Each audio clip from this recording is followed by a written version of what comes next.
เนาะทุกคนหลังจากที่เราใส่บาตรแล้วเขาก็พาอีหมูน้อยมาถ่ายคลิปเนาะเพิ่นว่าอยากเป็นครีเอเตอร์คือป้าว่าซั่นแม่นบ่หมูแม่นบ่แม่นไปยากไปตอนนี้เขาก็ยังบ่เลาะเบิ่งโรงเรียนเนาะเรียนประถมตัวนี้ก็โอ้สมัยใดละพี่น้องเอ้ย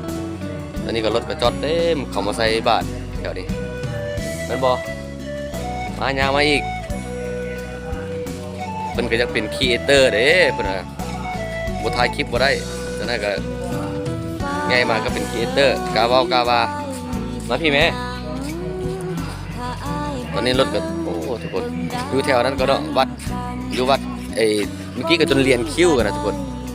เรียนคิวกันเต็มตอนนี้ก็ยังมาเรื่อยๆอยู่ช่วงนี้เป็นช่วงเข้าพรรษาอีกบุรุษก็ออกพรรษาแล้วทุกคนเลยบรรยากาศนางหมูน้อยมาท้ายหลอกท้ายไปก่อนคลิปนี้น่าจะยาวนิดนึงลุงไอเด็กน้อยนะไป